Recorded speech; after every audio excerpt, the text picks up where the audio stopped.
ይህ የደነገጥንበት የሪያና የጂሃን ታሪክ እጅግ አስገራሚ መጋለጥና መጣም የሚታየበት ክፍል 2 ነው። ይህ የመጨረሻ ክፍል ከመጀመሩ በፊት ግን ሪያ ከአባቷ ጋር ለመገናኘት ያደረገችውን የመጀመሪያ ሙከራ፣ ከቤቱ ያመለጠችበትን አስደናቂ መንገድና ታሪኩ እንዴት እዚህ ደረጃ ላይ እንደደረሰ የሚያሳየውን ክፍል 1 እንዳያመልጡት አሁኑኑ ዩቲዩብ ቻናላችን ላይ ገብተው የቀደመውን ክፍል ይመልከቱ።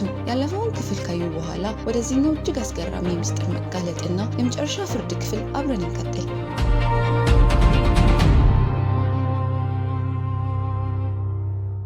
ይህ በእንዲህ እንዳለ ሪያ አባቷን በቴሌቪዥን ታየዋለች እና በሚቀጥለው ቀን በአንድ ቤተክርስቲያን እንደሚገኝ ትረዳለች። እዚያ ለመገኘት እቅድ ታወጣለች። በዝምታ ወደ ታች ትወርዳለች እና ሚ በቴሌቪዥን ፊት ለፊት ስትበላ ታያለች። ሪያ ወደ ሚ ክፍል ትገባለች። መታወቂያዋን፣ ቦርሳዋንና መርፌ ትወስዳለች። ሚ መታጠቢያ ቤት እያለች ሪያ መጠጧ ውስጥ ማስታገሻ ታደርግባታለች። ከዚያም የሚን ልብሶች ለብሳ ከቤት ትወጣለች።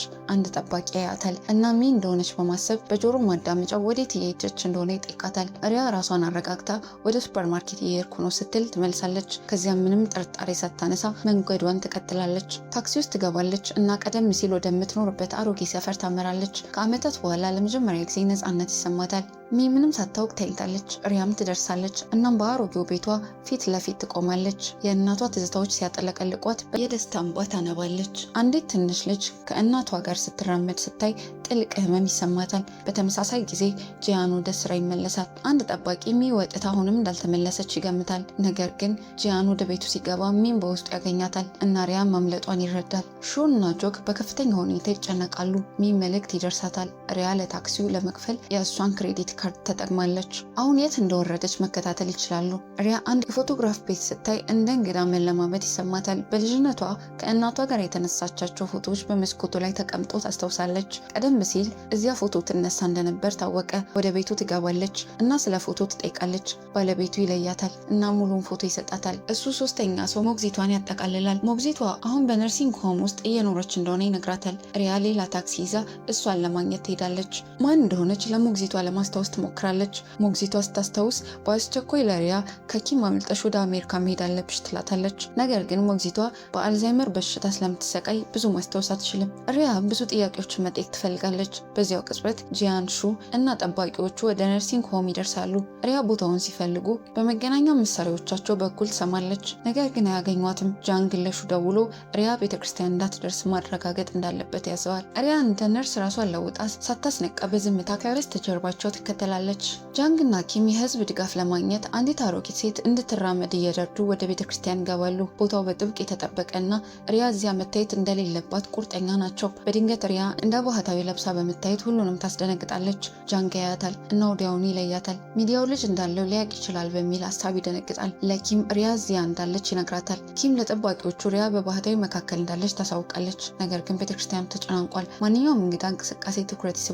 ባህታዊ መዝሙር ይጀመራል እና ከሪያ በስተቀር ይወጣሉ። እሷ ግን ቆማ አባቷን እያየች ትቀራለች። ሁሉም ያልተጠበቀ ነገር ልታደርግ ትችላለች ብሎ ይፈራሉ። ጂያን ጠባቂዎቹ ጣልቃ እንዳይገቡ ያስቆማቸዋል። ሪያ ብቻዋን መዘመር ትጀምራለች። ድምጿ በእንባ እየተንቀጠቀጠ ጃንግ እሷን ማየት እንኳን አይችልም። ከዚያ ትወጣለች እና ባህታዊቱ ትቀላቀላለች።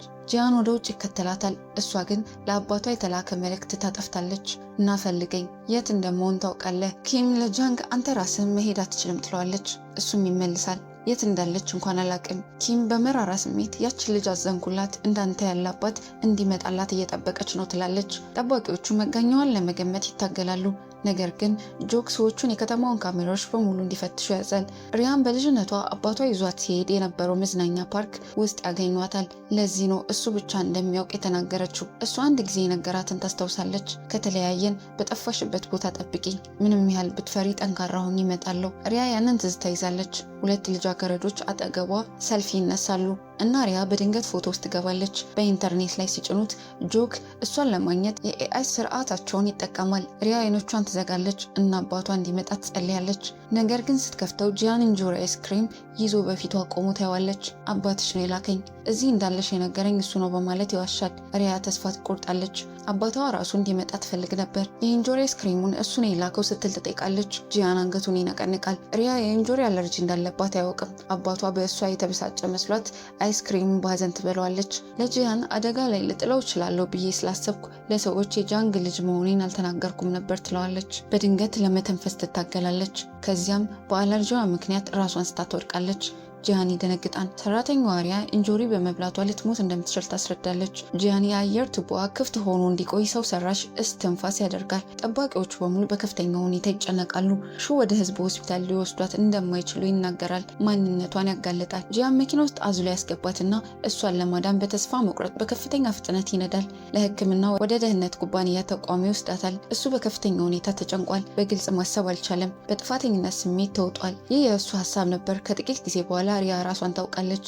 ዶክተሯ ጂያን እንዳመጣትና ትንሽ ቢዘገይ ኖሮ ትሞት እንደነበር ትነግራታለች። ጂያንም በድንጋጤ ትመለከተዋለች። ዶክተሯ ለጂያን ሁኔታዋ በአካል እንደሚሻሻል ነገር ግን የአእምሮ ሁኔታዋ ደካማ መሆኑን ይህም ጤናዋን ሊነካው እንደሚችል ትነግረዋለች። ጂያን አምቡላንስ ባለመጥራቱ በሹ ላይ ይቆጣል። ልትሞት ትችል ነበር። ሹ በፍርድ ስሜት ይመልሳል። ብትሞት ለሁሉም የተሻለ ነበር። ማንም በጃንግ ላይ ሊጠቀምበት አይችልም ነበር። ኢንጆሪውን ራሷ ነች የበላችሁ። መሞት ፈልጋለች። ጃንግ እንኳን ምንም አላለም። ወደ ሆስፒታል ብትሄድ ኖሮ ሚስጥሩ ይጋለጥ ነበር።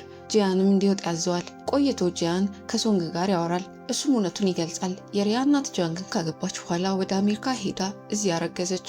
ከሪያ ጋር ወደ ኮሪያ ስትመለስ ጃንግ የእሱ ልጅ እንዳልሆነች ጠረጠረ እና የሌላ ሰው መሆኑን አመነ። አሁንም ቢሆን የእሱ ልጅ መሆኗ ይጠራጠራል። ለዚህ ነው መጥፎ የሚያሰኛት። እናቷ ቆይቶ ባልታወቀ ሚስጥራዊ ሁኔታ በድንገት ሞተች።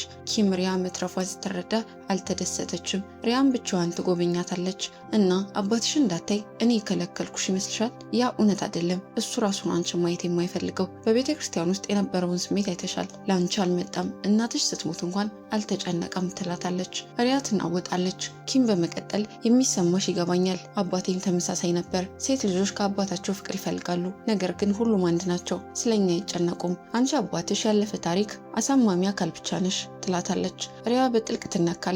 ነገር ግን አሁንም ኪም እየዋሸች እንደሆነ ትጠራጠራለች። አባቴን ሲያምጩ እኔ ራሴ ጠይቀዋለሁ ትላለች። ኪምም መምጣት የማይፈልግን ሰው እንዴት አመጣዋለሁ? እውነቱን ተቀበይ። በህይወቱ ውስጥ አንቺን አይፈልግሽም። እሱ ራስ ወዳድ ነው እና ስለ ምርጫው ብቻ ነው የሚጨነቀው ትላለች። ሪያ ሊያበሳጫት በመፈለግ አባቴ አንቺንም አይወድሽም አይደል ትላለች። ኪም ምላሽ አትሰጥም። እናትሽ የነገረችሽን ያንን ነው። እሷ ግን ሁሌ ትሰክር ነበር። አንቺ ደግሞ የእንቅልፍ ኪኒኖችን ስትሰጫት እናትሽን የገደሻት አንቺ ነሽ ትላታለች። ሪያ በቤት ውስጥ እሷንም ሊገድል የሞከረ እንግዳ ሰው እንደነበረ በመግለጽ ትቃወማለች። ኪም ይበልጥ ታታልላታለች። ትዝታዎችሽ እየዋሹሽ ነው። እናትሽን የገደልሻት አንቺ ነሽ። እውነቱ ያ ነው። ጂያን በመገናኛ መሳሪያ በኩል እየሰማ ነበር። ጣልቃ በመግባት ይበቃል ይላል። ኪም ትወጣለች። ጂያን ሪያን ያጽናናታል እና አባትሽን አመጣልሻለሁ ይላታል። ይህ በእንዲህ እንዳለ ሰልፍ የተነሱ ሁለት ልጃገረዶች ሪያ በታዋቂው ዲዛይነር ፖል ፎቶ የተነሳቸው ያቺው ልጅ መሆኗን ይረዳሉ። በመደሰት ፎቶውን በኢንተርኔት ላይ ይጭኑታል። ጃንግ ለወጣቶች ንግግር ለማድረግ ይዘጋጃል። ሜካፕ የተሰራች ሴት ትኩረቱን ትስባለች እና ያሽኮረምማታል። በንግግሩ ወቅት ጂያን ይገኛል እና በታዳሚ መካከል አጠራጣሪ ግለሰቦችን ያስተውላል። ወጥመድ መሆኑ ይሰማዋል። አንድ ሰው በድንገት ሲቆም ጂያን ይይዘዋል። ነገር ግን ሌላ ጠባቂ መሆኑን ይረዳል። ከዚያም ተቃዋሚዎች በጃንግ ላይ እንቁላል ይወረውራሉ። ቢበሳጭም ጃንግ ለጥቅሙ ይለውጠዋል። ሰዎች ሀሳባቸውን የመግለጽ መብት እንዳላቸው፣ በፖለቲከኞች ላይ ያለው እምነት እንደጠፋና ራሱን ብቁ መሆኑን እንደሚያረጋግጥ በመናገር ህዝቡ ያጨበጭባል። በመቀጠል መንግስት ንብረቶቹን ሁሉ እንዲመረምር እንዲፈቅድ ይናገራል እና አንዳች የተበላሸ ነገር ከተገኘ ከምርጫው እንደሚወጣ ይገልጻል። ህዝቡ እንደገና ይጮሃል።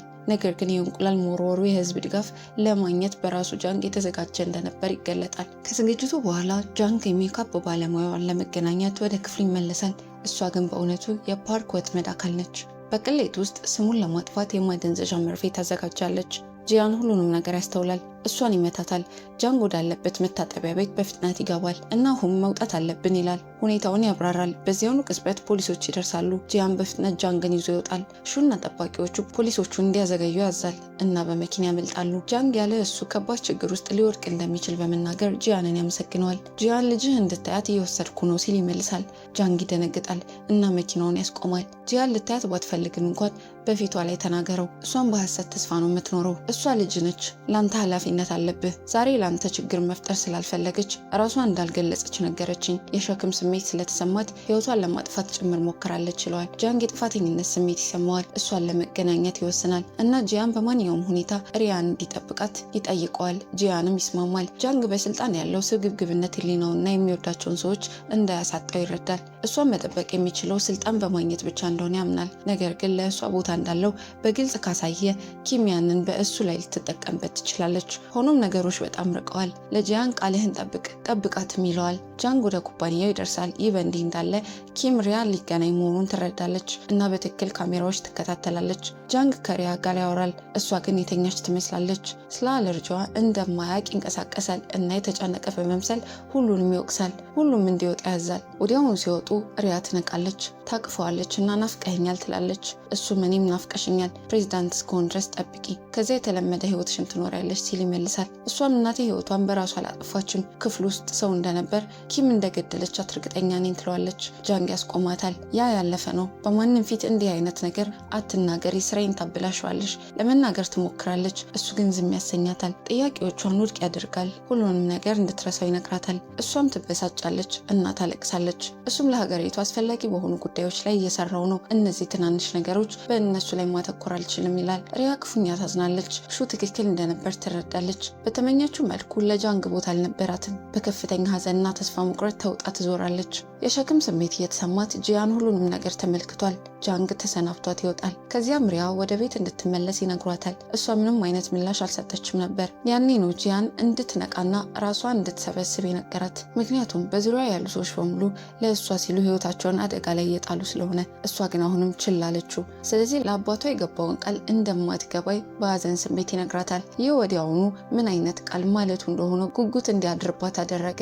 ስለዚህ ወደ ቤት በሚመለሱበት መንገድ ሁሉ ስትጠይቀው ቆየች። በመጨረሻም አባቷን ለመጠየቅ ቃል እንደገባላት ነገራት። እሷ ግን አባቷ መጥፎ ሰው መሆኑን ቀድሞውኑ ስላመነች አላመነችውም። ጂያን ስሜቷን ተረድቶ ሆኖም አሁንም ሁሉንም ነገር እንዳልተረዳች ይነግራታል። ከደረሱ በኋላ ወደ በሩ ይዟት ይሄዳል። ነገር ግን በሩን ሊከፍት ሲል አንድ ሰው በሚስጥር ፎቶ ሊያነሳት ሲሞክር ያስተውላል። ጂያን ወዲያውኑ ወደ እርሱ ሮጦና በኃይል ይዘዋል። ሰውየው በፍጥነት ይቅርታ ይጠይቃል እና የመጣው መልአኩን ፎቶ ለማንሳት እንደነበር ያብራራል። ሪያ ወደ ስፔን አምልጣ በነበረበት ጊዜ በአንድ ወቅት በዓለም ታዋቂ የሆነ የፋሽን ዲዛይነር መኪና ፊት ለፊት በድንገት ቆማ እንደነበር ታወቀ። በውበቷ ሙሉ በሙሉ ተማርኮ ፎቶዋን አንስቶ ነበር እና ቆይቶ በኢንተርኔት ላይ የስፔኗ መልአክ በሚል መግለጫ ለጥፏት ነበር። ከዚህ ቀን ጀምሮ ታዋቂ ሆነች። ከዚያም ከ2 ቀናት በፊት በአትክልት ውስጥ አባቷን እየጠበቀች ያለ ሰዎች እንደገና ፎቶ አንስተዋት ነበር እና መልአኳ ወደ ኮሪያ እንደመጣች ተረዱ። ጂያን ይህንን እሷን ይበልጥ ለመጠበቅ ፍጹም እድል አድርጎ አየው። ስለዚህ ፎቶግራፍ አንሺውን የቤቱን መገናኛ ጨምሮ ፎቶዎቿን በየቦታው እንዲያሰራጭ ይነግረዋል። በቅርቡ ከሪፖርቶች እና ከሚዲያ ቡድኖች ጋር በመሆን በርካታ ህዝብ በቪላው ዙሪያ ይሰበሰባል። ኪም የሆነውን ሁሉ በሰማችበት ቅጽበት ሰዎች ሪያን እንዲገድሏት ወዲያውኑ ታዛለች። ሰዎች የሪያን እውነተኛ ማንነት እንዲያውቁ ከመፍቀድ ይልቅ ይህን ለእሷ በጣም ቀላል ነበር። በተጨማሪም ጃንግ በምርመራዎቹ ተጠምዶ ስለነበርና ስለሚሆነው ነገር ምንም ስላላወቀ ፍጹም ነበር። ነገር ግን ጃንግ ይህንን ቀድሞ አስቦት ነበር። ከሚ ጋር በመሆን ሪያን ከገዳዮች ሁሉ ለመጠበቅ ቻለ። ከዚያም ሪያ በህዝብ ፊት እንድትታይ ይነግራታል። መጀመሪያ ሰራተኛዋ ወደ ውጭ ወጥታ ለሪፖርተሮቹ ሪያ ለካሜራ ፍላሽ በጣም ስሜታዊ መሆኗን ታሳውቃለች እና ማንም እንዳይጠቀም ትጠይቃለች። ሪፖርተሮቹ ይስማማሉ እና ፍላሻቸውን ያጠፋሉ። ከዚያም ሪያ በመጨረሻ ትወጣለች። የእናቷንም ስም ትገልጻለች። እናቷ ቀደም ሲል በውበቷ የታወቀች ታዋቂ ተዋናይ ስለነበረች ሁሉም ወዲያውኑ በኮምሰው ይደነግጣል። ነገር ግን ስለ አባቷ ሲጠይቁ ኪም ገና ደርሳ ነበር። እናም በፍርሃት ትደነግጣለች። አባቷም ተብሎ የተመዘገበውን ይፋዊ ስም ሰጠች። ሁኔታውን በፍጥነት ለማስቆም የኪም ጸሐፊ በድንገት የካሜራዋን ፍላሽ ብልጭታ አበራች። ሌሎቹም ተቀላቀሏት። ሪያ ወዲያውኑ በህመም መሬት ላይ ተዘረረች። በመቀጠልም ኪም በጣም እንደምታስብላት በማስመሰል ወደ እሷ እየሮጠች መጣች። ሪያ ልክ እንደ ልጇ መሆኗንም በድራማዊ ሁኔታ አስመሰለች። ሆኖም ነገር ሁሉ በእውነት የእሱ እቅድ እንደነበር ይናገራል። በቁጣ ተሞልቷል። ለምን እንዲህ አይነት ነገር እንደሚያደርግ ትጠይቀዋለች። እሱ ረጋ ብሎ ይህ እሷ በሁሉም ፊት ሪያን ከምትገድላት አሁንም የተሻለ እንደሆነ ይመልሳል። ኪም ፈገግ ትላለች እና በእርግጥ ከፈለገች ነገም ቢሆን ሪያን መግደል እንደምትችል ትመልሳለች። ነገር ግን ጥላው ስትሄድ ልታለቅስ ትቃረባለች። ምክንያቱም ጃንግ ከእሷ ይልቅ ሙሉ በሙሉ የሪያን ወገን እንደያዘ ስታውቅ እናም እውነት ነበር። በዚያው ምሽት ቆይቶ ጃንግ ሪያን ጣሪያው ላይ ብቻዋን ተቀምጣ ያገኛታል። እሷ በድንገት ሚዛኗን ታጣለች እና ሊይዛት ሲሮጥ ራሱ ይወድቃል። አፍሮ ወዲያውኑ ጥሏት ለመሄድ ይሞክራል። ነገር ግን ሪያ በጣም ትስቃለች እና ለጥቂት ጊዜ አብሯት እንዲቆይ ትጠይቀዋለች። ከዚያም እናቷ ስለሞተችበት ቀን ትነግረዋለች። ለእናቷ የእንቅልፍ ክኒኖችን የሰጠችው እሷ ስለነበረች ራሷን ትወቅስ እንደነበርና የሕክምና ሪፖርቱ ከልክ በላይ መውሰዷ ለሞት ምክንያት እንደሆነ እንደገለጸ ትናገራለች። ጃንግ እሷ ልጅ ብቻ እንደነበረችና እንዲህ አይነት የጥፋተኝነት ስሜት መሸከም እንደሌለባት በመንገር በቀጥታ ያጽናናታል። በሚቀጥለው ጠዋት ሪያ በድንገት በደስታ ሰላምታ ስትሰጣቸውና አብረው ቁርስ እንዲበሉ ስትጠይቅ በቤቱ ያሉት ሁሉ ይደነግጣሉ፣ በከፍተኛ ሁኔታ ይደሰታሉ። ሚ ሪያን እዚያ በመቆየቷ ስለሰለቸች ሌላ ቦታ ለመቀየር ሁል ጊዜ ትፈልግ እንደነበር ስትነግራት ይበልጥ ደስተኛ ትሆናለች። ስለዚህ ሪያ ለእሷ ስትል የደህንነት ኩባንያውን አነጋግራለች። ነገር ግን ከጠባቂዎቹ አንዱ ወዲያውኑ ጣልቃ በመግባት የሪያ አባት ጃንግ የፕሬዝዳንትነቱን ምርጫ ካሸነፈ በኋላ እንዲህ አይነት ነገር መቼም እንደማይሆን ይናገራል። ስለ ሪያ መኖር የሚያውቅ ማንኛውም ሰው ለዘላለም ይጠፋል። ሪያ በፍርሃት ትደነግጣለች እና እነዚህ ሰዎች በእሷ ምክንያት እንደሚሰቃዩ ወዲያውኑ የጥፋተኝነት ስሜት ይሰማታል። ይህ በእንጀራ እናቷ ላይ ጥላቻዋን ይጨምራል። ጂያን ወደ ኪም ይሄዳል እና በሪያ ላይ እንዲቆም ስላስገደደችው ይከሳታል። ግቦቿን ለማሳካት ንጹሐን ሰዎችን መስዋዕት ማድረግ ከፓርክ ምንም እንደማትለይ ጭምር ይናገራል። ኪም ሪያም ንጹህ እንዳልሆነች በንዴት ስሜት ትመልሳለች። ነገር ግን አሁን ያ ምንም አያደርግም። ዋናው ነገር በፓርክ ላይ ያላቸው እቅድ ነው። የፓርክን ስም በማጥፋት በምርጫው ላይ እድል ለማበላሸት እንደፈለገች ታስረዳለች።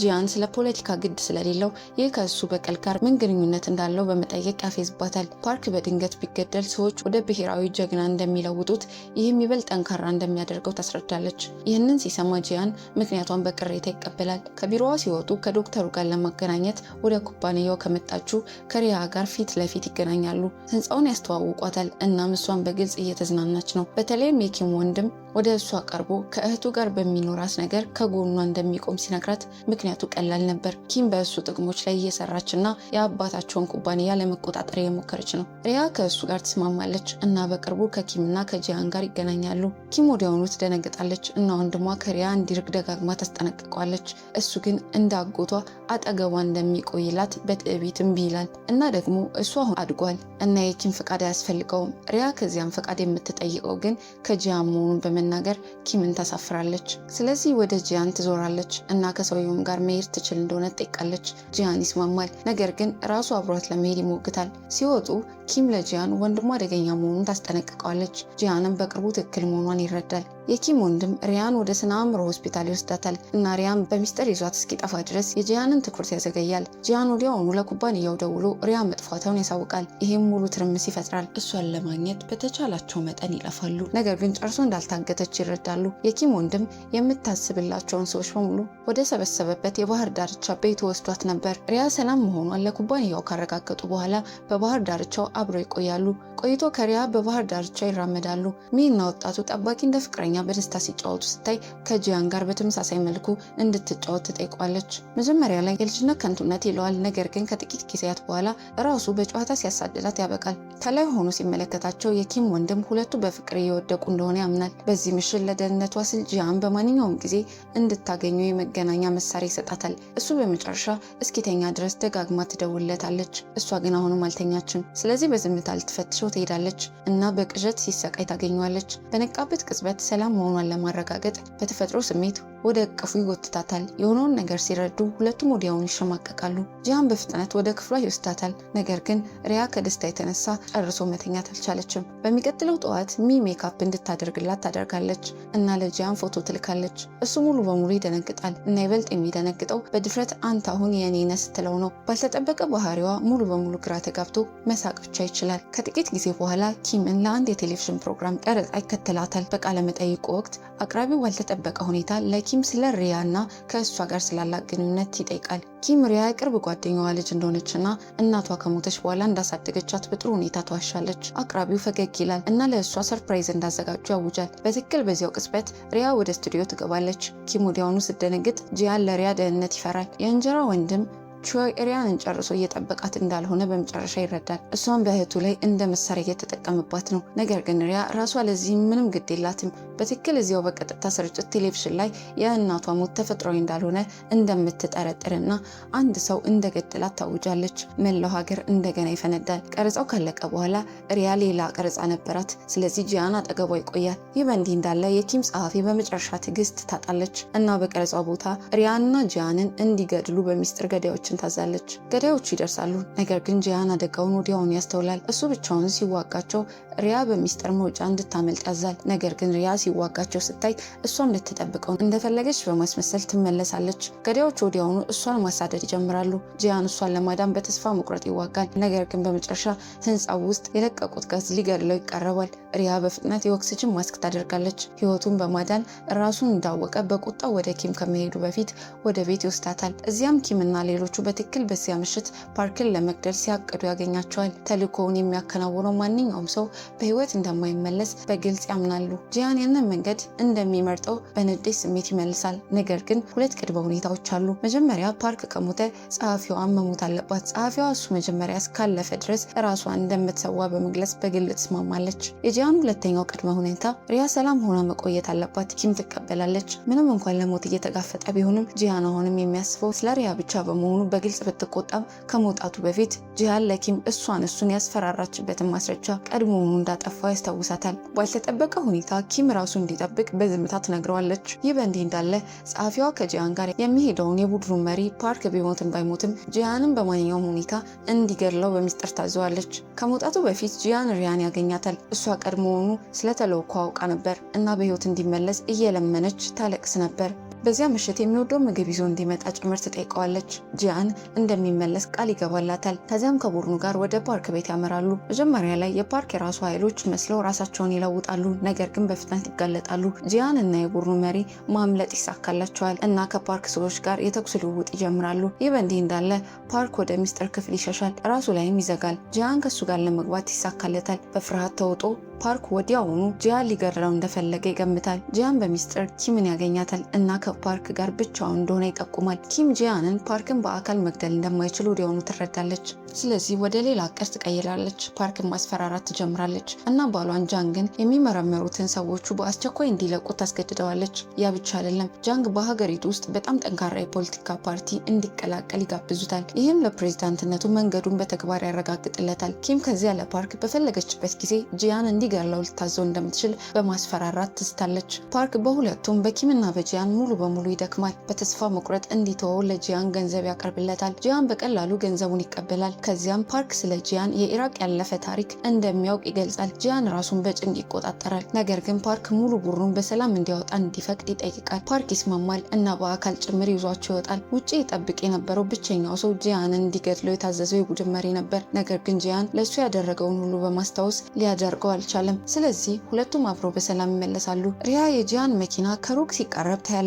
በደረሰበት ቅጽበት በቀጥታ ወደ እሱ ትሮጣለች እና እጆቿን በአንገቱ ላይ ትሰቅላለች። ተመሳሳይ ጊዜ የሪያ አባት ጃንግ ገና ከምርመራዎቹ ተለቆ ነበር። ሪያ ልትገደል እንደነበር ሲረዳ ወዲያውኑ ኪምን ፊቷ ላይ በጥፊ ይመታታል። ኪም በእሱ ላይ በጣም ትናደዳለች። ስለ ልጁ እንደሚያስብ በማስመሰል ትከሷለች። ከረዥም ጊዜ በፊት ከሪያና ከእናቷ ጋር የመሸሽና በደስታ የመኖር እድል እንደነበረው ታስታውሰዋለች። ነገር ግን እሱ ለፖለቲካ ሲል ጥሏቸው ሄደ። እንደሱ ያለ ሰው በመውደዷ ራሷን በመራራ ስሜት ትወቅሳለች እና ከወጣትነቷ ጀምሮ ስሜቷ እንደተጠቀመበት እስከ ቅርብ ጊዜ ድረስ አሁንም እንደምትወደው ያለውን እውነት ጭምር እንደተጠቀመበት ትገልጻለች። እሱ ሁሉንም ነገር እየሰማ በዝምታ ቆመ። ከዚያም የተለመደው ምላሽ የመታበትን እጁን መቁረጥ እንደነበረ በንዴት ስሜት ታስጠነቅቀዋለች። ነገር ግን ፕሬዚዳንት እስኪሆን ድረስ አሁንም ስለሚያስፈልገው አሁንም እንደምትተወው ትናገራለች። ሆኖም ቆይቶ ከእሱ እንደምትወስደው ቃል ትገባለች። ከዚያም በሙሉ ልበ ሙሉነት ጥላ ትሄዳለች። እውነተኛ ንግስት ሌላ ንግስት ያሳደገች። ከሁሉ ነገር በኋላ ኪም በቀስታ ሜካፓን ታስተካክላለች እና ጂያንን ለመፈለግ መኪና ውስጥ ትገባለች። ከደህንነት ቡድኑና ከሪያ ጋር አብረው እራት ሲበሉ በደስታ ተቀምጦ ታገኘዋለች። እንዲህ ፈገግ ሲል ማየቷ በሚገርም ሁኔታ ያረጋጋታል። ስለዚህ በዝምታ ትዋጣለች። ቆይቶ ጂያን ወደ ሪያ ሲመለስ ልክ እንደ ሌላው ቡድን የፊት ማስክ ታደርጋለች። ሁሉም ከተኛ በኋላ በሚስጥር ቁስሎቹን ታክማለች እና አብረው ሌሊቱን ጣሪያው ላይ ያሳልፋሉ። በዚያ ምሽት ጂያን በመጨረሻ ስለ ቅዠቱና እንዴት ለሚወዳት ሴት ግድያ በሐሰት እንደተከሰሰ እንደተከሰሰ ለመንገር ያምናል። ሪያ እሱ ከዚህ በፊት እሷ እንዳጽናናት በተመሳሳይ መልኩ ታጽናናዋለች እና የትኛውም የእሱ ጥፋት እንዳልነበር ታረጋግጥለታለች። በሚቀጥለው ቀን ጂያን ወደ ኪም ይሄዳል እና ፓርክ የተናገረውን ሁሉ ይነግራታል። ይህ በእንዲህ እንዳለ ሪያ ከቾይ ጋር የእናቷን መቃብር ትጎበኛለች። እዚያም ቾይ እናቷ በሞተችበት ምሽት አንድ ሌባ በቤታቸው ውስጥ እንደነበር እንደተናገረ ያሳውቃታል። ሪያ ሰውየውን ለመገናኘት ትፈጥናለች። ሌባው ሊሰርቅ በማሰብ በድንገት ወደ ቤቱ እንደገባ፣ ነገር ግን ኪም ከአልጋው አጠገብ እናቷን ስትገድላት እንዳየ ይናገራል። በዚያ ቅጽበት ሪያ ኪም በእውነት እናቷን እንደገደለች ሙሉ በሙሉ ታምናለች። በዚህ ምክንያት ሪያ በይፋ በሁሉም ፊት ኪምን ይበልጥ በግልጽ መቃወም ትጀምራለች። በዚህ ጊዜ ለእናቷ ክብር የሚካሄድ የፋሽን ሾው ላይ ለመሳተፍ ትወስናለች። በጥንቃቄ ትዘጋጃለች እና ጂያንንም እንዲያዘጋጁት ታደርጋለች። ወደ መድረኩ በወጣችበት ቅጽበት ሁሉም በውበቷ ይማረካል። ከዚያም ቾይ በሚስጥር ሰዎቹ ብሩህ ብርሃን በቀጥታ ወደ አይኖቿ እንዲያበሩ ያዛል። ሪያ ወዲያውኑ ትደነግጣለች እና ጂያን ሊከልላት ይፈጥናል። የቾይ እውነተኛ ግብ በፋሽን ሾው ዙሪያ ቢበልጥ ታዋቂነት መፍጠር ነበር። በዚህም ስለ እናቷ ሞት ወሬዎቹ ሲወጡ ህዝቡ ትኩረት እንዲሰጥ ነበር። እናም ሰራ። በሚቀጥለው ቀን ስለ ኪም ወሬዎች በየቦታው ይሰራጫሉ። አንዳንዶች ሪያ በእውነት ከህገወጥ ግንኙነት የተወለደች የኪም ባዮሎጂያዊ ልጅ ነች ሲሉ፣ ሌሎቹ ደግሞ ማጭበርበር ከደረሰባት በኋላ ኪም የሪያ እናት እንደገደለች ይከሷታል። መጀመሪያ ላይ ኪም ወሬዎቹን ችላ ለማለት ትሞክራለች እና እንደተለመደው በበጎ አድራጎት ዝግጅቶች ላይ መሳተፏን ትቀጥላለች። ነገር ግን ሪፖርቶች እዚያም በድንገት ያገኟታል። እናም በከፍተኛ ውጥረት ውስጥ ራሷን ስታ ትወድቃለች። ቆይቶ ጂያን ይጋፈጣታል እና ሪያ ይህንን ሁሉ የምታደርገው ኪም እናቷ እንደገደለች ስላመነች እንደሆነ ያብራራል። እውነት እሷ ማድረጓን በቀጥታ ይጠይቃታል። ኪም ለመጀመሪያ ጊዜ በእውነተኛነት ትመልሳለች። የሪያ እናት እንዳልገደለችና ለማንም እንድትገደል ትዕዛዝ እንዳልሰጠች ትነግረዋለች። ነገር ግን እውነተኛው ገዳይ ማን እንደሆነ ታውቃለች። ጂያን ሙሉ በሙሉ ይደነግጣል እና ጃንግና ሪያ እሷ ገዳይ እንደሆነች እንዲያምኑ ለምን እንደፈቀደች ይጠይቃል። ኪም ጃንግ እሷ እንዲፈራት ልጁንም ልትጎዳ እንደምትችል እንዲያምን እንደፈለገች ትመልሳለች። በዚያም ለዘላለም ከአጠገቧ ይቆያል። ከዚያም በመጥፎ ጣፈንታዋ ላይ እያለቀሰች ትሰበራለች። ከጥቂት ጊዜ በኋላ ጃንግ ስለ ሪያ እናት ግድያ ወደ ምርመራ ይጎተታታል። እናም በዚያ በሚያስደነግጥ ሁኔታ ደስተኛ ይመስላል። ኪም እሱን ሙሉ በሙሉ እንደተወቹ በተረዳችበት ቅጽበት እሷም እሱን ለመረዳት ትወስናለች። በመንገድ ላይ ሪፖርተሮች ሪያ በእውነት ልጇ እንደሆነች ሲጠይቋት ኪም በእንባ ሪያ በእውነት ለእሷ እንደ እውነተኛ ልጅ እንደሆነች ትመልሳለች። ምክንያቱም የባሏ ልጅ ስለሆነች ህዝቡ ወዲያውኑ ያዝንላታል። የባሏ ክህደት እየታገሰች ልጁን በተመሳሳይ ጊዜ እያሳደገች እንደሆነ በማመን ከዚያም ትልቁ መጣመም መጣ። ምስክር የተባለው ሰው ሙሉ በሙሉ እየዋሸ እንደነበር ታወቀ። በድርጊቱ ቀን እሱ ቀድሞውኑ ሌላ ቦታ ታስሮ ነበር። ይህም ማለት ምንም አላየም። በመጨረሻም ኪም ከቾይ ሴራ የምትጠቀምበት ሆነች። የህዝብ አስተያየት በሪያ እና በአባቷ ጃንግ ላይ ሲዞር ኪም እንደ ተጎጂ ወጥታ በሰዎች ይበልጥ የተወደደች ሆነች። ነገር ግን በዚህ አላቆመችም። ጃንግ ከሪያ እናት ጋር ስላለው ግንኙነት የሚያብራራ የጋዜጣዊ መግለጫ እንዲሰጥ ታስገድደዋለች። በመግለጫው ወቅት የሟቿን ሴት ስም ሙሉ በሙሉ ያጠፋዋል። ባለቤቱን ከመገናኘት በፊት ግንኙነት እንደነበራቸው ይናገራል። ነገር ግን የሪያ እናት ስታረግዝ እሱ ቀድሞውኑ ታስሮ ነበር። በእሱ አባባል ለመውለድ ወደ አሜሪካ ሸሽታለች እና ሪያን በሌላ ሰው ስም መዝግባታለች። ቆይቶ ከመፋታቱ ህይወቱንና ስራውን ካዳናችው ሴት ጋር ካገባ በኋላ እሱን ለማጭበርበር ከመመለሷ በፊት ለኪም ማለቂያ የሌለው ውዳሴ ቀጠለ። ሪያ እናቷ እሱ ከገለጻት ሴት ጋር ምንም እንደማትመሳሰል ስታቅ ሙሉ በሙሉ ትሰበራለች። እነዚያ ክስተቶች በትክክል በዚያ ቅደም ተከተል ተከስተዋል። ነገር ግን ስለ ሪያ እናት አባቷን ማጭበርበሯ ያለው ታሪክ በግልጽ የተቀነባበረ ሙሉ ውሸት ነበር። ከዚያ በኋላ የሪያ አባት ጃንግ በመጨረሻ እሷን ሊያት ይመጣና ለመጀመሪያ ጊዜ እሱን ለመገናኘት ትስማማለች። እሷንም ሆኖ እናቷን መጠበቅ ያቃተው መጥፎ አባት እንደነበር በማመን ይቅርታ ይጠይቃል። ነገር ግን ሪያ ባለቤቱን እንደ ሰበብ ብቻ እየተጠቀመባት እንደሆነ በንዴት ስሜት ትመለሳለች። እውነቱ የፖለቲካ ስራው ሁሉ ጊዜ ከእሱ በላይ አስፈላጊ ስለነበር ከረዥም ጊዜ በፊት መስዋዕት አድርጓቸው መሆኑ ነው። ለዚህ ነው ከዚህ ቅጽበት ጀምሮ ራሷን እንደ ልጅ አትቆጥርም። ከዚያ በኋላ ወደ እናቷ መቃብር እያለቀሰች ትሄዳለች። ነገር ግን ኪም ቀድሞውኑ እዚያ ሆና ስትጠብቃት ታገኛለች። ኪም ሁለቱም በአባቶቻቸው እንደጠፉ ትነግራታለች እና በአንድ ወቅት ሪያ በእውነት ልጇ እንድትሆን ትመኝ እንደነበር በዝምታ ትመሰክራለች። ሪያ በቃላቷ ትደነግጣለች። ከዚያም ኪም ሪያን በሰላም እንደምትተዋት ቃል ትገባለች እና ሪያ ለማንኛውም ከጂያን ጋር ሀገር ጥላ ለመውጣት ማቀዷን ትመልሳለች። ነገር ግን ኪም ጂያን ለሪያ ሲል ሁሉንም ነገር ሊተው ይችላል በሚለው ሀሳብ በድንገት ትበሳጫለች። ስለዚህ ሆን ብላ ልትጎዳት ትሞክራለች። በማሾፍ ትጠይቃታለች። ጂያን በእውነት ያ ሰው በሁሉም እየታደነ ነው። በኩባንያዬ ውስጥ ባልቀጥረው ኑሮ ከእኔ የሚደረግ አንድ ተራ የስልክ ጥሪ ወዲያውኑ እንዲታሰር ያደርገው ነበር እና አሁን ኮሪያን የሚለቅበት ምንም መንገድ የለም። ምክንያቱም አሁን ለወደዳት ሴት ለሬኒያ መበቀል ይፈልጋል። ሪያ ሙሉ በሙሉ ትደነግጣለች። ስለ ጂያን ያለፈ ታሪክ ምንም እንደማታውቅ ትረዳለች። ኪም በፊቷ ላይ ያለውን ስሜት አይታ ድል እንደነሳች ይሰማታል እና ስሜቷን ካበላሸች በኋላ በደስታ ጥላት ትሄዳለች። ይህ በእንዲህ እንዳለ ጂያን ፓርክን ለማጥፋት በአደገኛ ሁኔታ ተቀርቦ ነበር። ምክንያቱም ትልቅ ነበር። ፓርክ ኢራቅ በነበረበት ጊዜ በህገወጥ ወጥ ዓለም አቀፍ የጦር መሳሪያ ስምምነቶችና ስፍር ቁጥር በሌላቸው ጥላማ ድርጊቶች ውስጥ ተሳትፎ ነበር። ስለነዚህ ወንጀሎች ማስረጃ ከተጋለጠ የፓርክን ብቻ ሳይሆን ከእሱ ጋር የተገናኙትን ሁሉ ያጠፋል። የኪም አማች የሆነውን ቾይን ጨምሮ ስለዚህ ኪም ጂያን በሁሉም ላይ ማስረጃ እንዲያገኝ ታዘዋለች። በዚህም እንደማገገሚያ ልትጠቀምበት ትችላለች። ከሚረር ጋር በተገናኘ መረጃ አማካኝነት ጂያን በእነዚህ የጦር መሳሪያ ስምምነቶች ወቅት በርካታ በጎ ፈቃደኛ ዶክተሮች በቦታው እንደነበሩ ይረዳል። አንድ የተወሰነ ዶክተር ጨምሮ እሱ ተራሱ አልነበረም፣ እሱ የፕሬዝዳንቱ ልጅ ነበር። ጂያን ወዲያውኑ ይህ ዶክተር ማስረጃው እንዳለውና ከስልጣን ከወጡ በኋላ በኃይለኛው ፖለቲከኞች ላይ እንደ ጥበቃ በሚስጥር እየጠበቀው እንደሆነ ይጠራጠራል። ስለዚህ ጂያን እሱን በጥብቅ መከታተል ይጀምራል። መጀመሪያ ላይ ማስረጃውን እንዲያንቀሳቅሰውና እንዲከታተሉት በማሰብ በቡድኑ ዶክተሩን ያለማቋረጥ እንደሚከታተሉት እንዲያስመስሉ ያደርጋል። ነገር ግን ያ እቅድ አልሰራም። ስለዚህ ጂያን ስልቱን ይቀይራል። በዚህ ጊዜ ሰዎቹ ቀድሞውኑ ማስረጃውን እንዳገኙት በዶክተሩ ፊት ያስመስላሉ።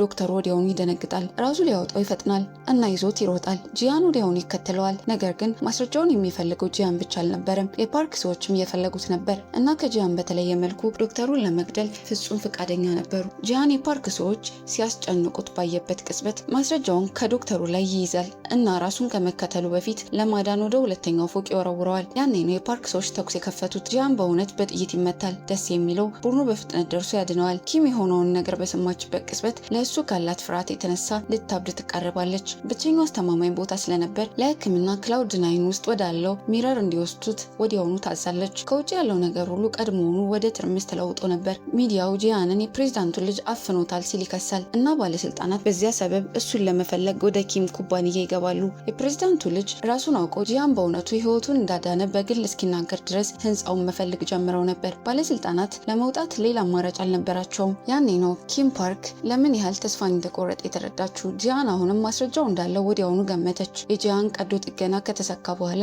ኪም ከክፍሉ ትወጣለች እና ሪያ እሱን ለማየት እየለመነች ያለ ማቋረጥ ስታለቅስ ታገኛታለች። ኪም በድንገት ፈገግ ትላለች እና ወደ ውስጥ እንዳስገባሽ ከፈለግሽ እማዬ በይኝ ትላታለች። ሪያ መቼም እንደማታደርገው ሙሉ በሙሉ እርግጠኛ ነበረች።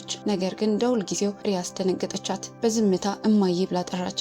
ኪም ወዲያውኑ ወደ ውስጥ እንድትገባ ትፈቅዳለች። ሪያ ከጂያን አጠገብ ተቀምጣ በእሱ ላይ ታለቅሳለች እና እዚያው ላይ ውሳኔ ታስተላልፋለች። እሱን ለመጠበቅ ሀገር ጥላ ትወጣለች እና ከህይወቱ ሙሉ በሙሉ ትጠፋለች። ጂያን በነቃበት ቅጽበት መጀመሪያ ሚራን የጠየቀው ሪያ ጎብኝታው እንደሆነ ነው። ሚራ ወዲያውኑ ቅጁን ታሳየዋለች። ኪም ማገገሙን ለማክበር በደስታ ወደ ክፍሉ እየሮጠች ነበር። ነገር ግን ስለ ሪያ ብቻ እንደሚጨነቅ በተረዳችበት ሰከንድ ፊቷ እንደገና ወደቀ። አሁንም ተስፋ መቁረጧን ትደብቃለች እና በምትኩ ስለ ማስረጃው ጠይቋለች። ጂያን በእውነተኛነት ይመልሳል። ማስረጃውን ለእሷ ጨርሶ እንዳልወሰደው ይናገራል። የወሰደው ሪያን ከኪም ለመጠበቅና ራሱን ለመጠበቅ ነው። ኪም በቃላቱ በግልጽ ትጎዳለች። ነገር ግን የፈለገው እንዲያደርግ ብቻ ትነግረዋለች። እንዳለመታደል ሆኖ የኩባንያውን ሊቀመንበር ኪም በጂያን ዙሪያ ምን ያህል ደካማ እንደነበረች ያስተውላል እና እነዚያ ስሜቶች እንደወደደችው ይረዳል። እነዚያ ስሜቶች እንደሚያጠፏት ያምናል። ስለዚህ በሚስጥር ከቾይ ጋር በኪም ላይ ይተባበራል። ቾይ ወደ ኩባንያው እንዲገባ ወደ ሚራ እሱ ጭምር ይፈቅዳል። ኪም በድንገት ቾይ በፊቷ ቆሞ ስታገኘው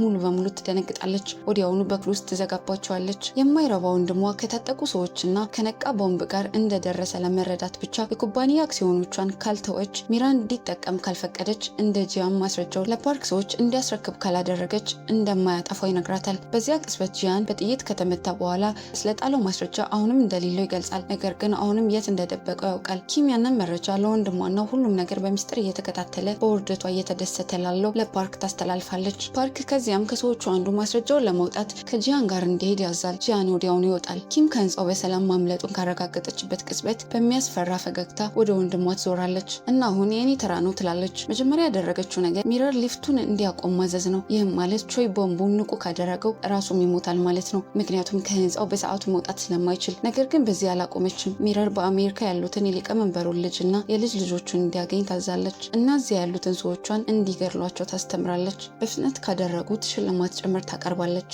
ሊቀመንበሩ ወዲያውኑ በፍርሃት ይወድቃል። ይቅርታዋን እየለመነና በምትኩ የራሱን ህይወት ያቀርባል። ኪም በተረጋጋ ስሜት እንዲያረጋግጠው ትነግረዋለች። ያለምንም ማቅማማት ራሱን ይገድላል። ከዚያም በኋላ ብቻ ኪም በቤተሰብ ላይ ያለውን የግድያ ትዕዛዝ ታቆማለች። በዚህ ሁሉ ውስጥ ቾይ እሷን በሙሉ ፍርሃት ይከታተል ነበር። ነገር ግን ኪም እሱን ለገደለው ማንኛውም ሰው $1 ሚሊዮን እንደሚሰጥ ስታውጅ ይበልጥ ይደነግጣል።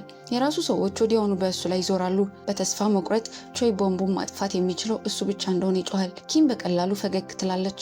እና ለመዝናኛ ሲባል ለጥቂት ጊዜ በህይወት እንደምታቆየው ትመልሳለች። ይህ በእንዲህ እንዳለ ጂያን ማስረጃውን ማውጣት ይሳካለታል እና ከአሮጌው አለቃ ጋር ከጃንግ ጋር ይገናኛል። ለኪም ይልቅ እነሱ እንዲቆጣጠሩት ማስረጃውን እንዲያስረክብ ይጠይቁታል። መጀመሪያ ላይ ጂያን እምቢ ይላል፣ ነገር ግን በመጨረሻ ማስረጃውን ይሰጣቸዋል እና ጃንግ ባለቤቱን በእውነት ማዳን ከፈለገ ሁሉንም ነገር በህዝብ ፊት እንዲገልጽ ያዘዋል። የሪያ አባት ጃንግ ለኪም ደውሎ የጂያንን እቅድ መከተል እንዳለበት ይጠይቃል። ለአንድ አፍታ ኪም ለእሷ ያን ያህል በመጨነቁ በሚገርም ሁኔታ ደስተኛ ነበረች። ነገር ግን አሁንም ምንም እንዳይገልጽ ትነግረዋለች። በምትኩ በፓርክ እና በሌሎቹ ላይ ለማስፈራሪያ ማስረጃዋን መጠቀሟንና መቀጠል ትፈልጋለች። በተመሳሳይ ጊዜ ፓርክ ሪያን ከአየር ማረፊያው አፍኖ እንደታጋች ይዟት ነበር። ጂያን እሷን ለማዳን ይፈጥናል፣ ነገር ግን ይበልጡታል እና ሪያን ወደ ኩባንያው ይመልሷታል። እንደ ድል ሆኖ አንዳንድ ታማኝ የኩባንያ ሰዎች ያድኗታል እና ደጉ አሰልጣኝ ከፓርክ ኃይሎች እንድታመልጥ ይረዳታል። ሪያና አሰልጣኙ በጨለማ ውስጥ አብሮ ተደብቀው ያለ በድንገት አንድ የሚያስደነግጥ ነገር ታስታውሳለች። እሱ እናቷ በሞተችበት ቀን በቀጥታ ወደ አይኖቿ ብሩህ ብርሃን ያበራው ያ ሰው ነው። እውነተኛ ገዳይ እሱ እንደነበር ኪም እንዳልነበረች የተረዳችው ያኔ ነው። ሪያ ሙሉ በሙሉ ትደነግጣለች እና ወዲያውኑ ከእሱ ትሮጣለች። በትክክል ያኔ ጂያን ደርሶ ይጠብቃታል። ነገር ግን ከአጥቂዎቹ አንዱን ከተኮሰ በኋላ ራሱን ስቶ ይወድቃል። ሪያ ወዲያውኑ ዶክተሩ እንዲያክመው ታዛለች። እሷ ራሷን ግን አባቷን ጃንግንና ኪምን ለመጋፈጥ ከጸሐፊዋ ጋር ወደ ታች ታመራለች። በገቡበት ቅጽበት ቾይ በድንገት የጸሐፊዋን እግር ይመታታል እና የጃንግ የፍላሽ ድራይቭ ይዞ ስለደረሰ ማስረጃውን እንዲያስረክብ ለማስገደድ ሪያ ታጋች ያደርጋታል። ቾይ በተሳካ ሁኔታ ይዘዋል እና በራሱ እህት ላይ ጭምር ይተኩሳል። ኪም ባለማመን ትመለከተዋለች እና ኃይለኛ ሰዎች ሌሎች ለእሱ መሳሪያ እንዲጠቀሙ በማድረግ እንደተለመደች ትናገራለች። ቾይ በመራራ ስሜት ይስቃል እና ደህና ታውቂያለሽ፣ እኔ ፍቅረኛ ልጅ ብቻ ነኝ ሲል ይመልሳል። ከዚያም ፓርክ አንድ የሚያስደነግጥ ነገር እንደነገረው በግልጽ ጃንግን ያስደነግጠዋል። በተሰጠው ቦምብ አንድ ከነቃ መቼም ሊጠፋ አይችልም። የሪያ አባት ጃንግ ይደነግጣል እና ማምለጥ እንዲችሉ ሊፍቶቹን እንደገና እንድታነቃቸው ኪምን በተስፋ መቁረጥ ይማጸናል። እሷም ታደርጋለች። ቾይ ሪያን ይዞ ወደ ሊፍት ይጎትታል፣ ነገር ግን በመጨረሻው ቅጽበት ብቻውን ለመውጣት ይመርጣል እና ሪያን ወደ ጂያን ይወረውራታል። ጂያን ራሱን አውቆ ነበር እና እሷን ለማዳን ወዲያውኑ ይፈጥናል። ቾይ ሲመለስ የፍላሽ ድራይቭ መጣሉን ይረዳል። ይህም ማለት ማስረጃው እንደገና በሱ እጅ ገብቷል። ነገር ግን ያ አሁን ምንም አያደርግም። ጊዜ አልቀረም። ቦምቡ ከመፈንዳቱ በፊት ሁሉም ማምለጥ ነበረባቸው። ለሪያ ግን አሁን አንድ ነገር ብቻ ነው የሚያስፈልጋት። ከኪም እውነቱን ትጠይቃለች። በእውነት እናቷን ጎድታታለች ወይስ አልጎዳቻትም? በሁለቱም በሪያና በባሏ ጃንግ ፊት ኪም በመጨረሻ ሁሉንም ነገር ትመሰክራለች። እናቷ በሞተችበት ቀን በእርግጥ ወደ እሷ ሄዳ እንደነበር ታምናለች። ነገር ግን በዚያ ሰዓት አሰልጣኙ ቀደም ሲል ከወደዳት ሴት ይልቅ ፖለቲካና ጋብቻን በመምረጡ በጃንግ ትዕዛዝ ገሏት ነበር። ኪም ስትደርስ እናቷ አሁንም በህይወት እንደነበረችና ኪም አምቡላንስ ለመጥራት በጣም ስለፈራች ሪያን እንድታድናት እንደለመነች ታስረዳለች። ስለዚህ በዚህ ሁሉ ጊዜ ኪም የመጨረሻ ምኞቷን እየፈጸመችና ሪያን እየጠበቀች ነበር።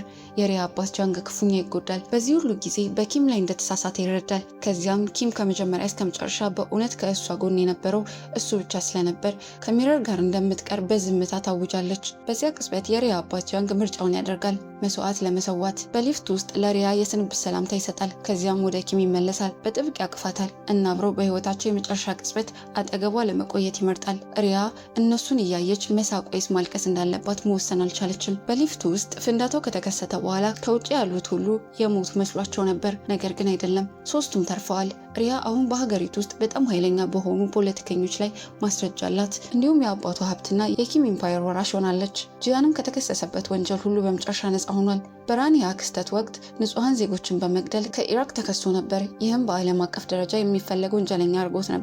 አሁን ግን ንጽህናውን ተረጋግጧል። ፓርክን ለማጥፋት ከፓርክ ረዳት ጋር ስምምነት ጭምር ያደርጋል። በመጨረሻም ፓርክ የራሱን ህይወት ያጠፋል እና ኪም እና ጃንግን ወደ ሞት ይከተላል። ለኪምና ለሌሎቹ በእውነት ፍቅር ስላሳደረችው ጸሐፊዋ ግን ለእሷና ለኪም ባደረገው ነገር ሁሉ በቾይ ላይ ትበቀላለች እና ራሷ ትገለዋለች። ከዚህ ሁሉ በኋላ ኃይለኛ ፖለቲከኞች ሪያ በመጨረሻ እንደ ኪም እንደምትበላሽ እና ወደ እነሱ ወገን እንደምትቀላቀል ጠብቀው ነበር። በምትኩ ሪያ ሁሉንም አስደነገጠች። ጂያን ምንም ነገር ማብራራት ከመቻሉ በፊት ራሷ ሁሉንም ማስረጃዎች በህዝብ ፊት ለቀቀችው። ከዚያም ልክ እንዳቀዱት በመጨረሻ ከጂያን ጋር ሀገር ጥላ ወጣች። አዲስ ህይወት አብረው ጀመሩ። እናም በዚሁ ተከታታይ ድራማው ያበቃል።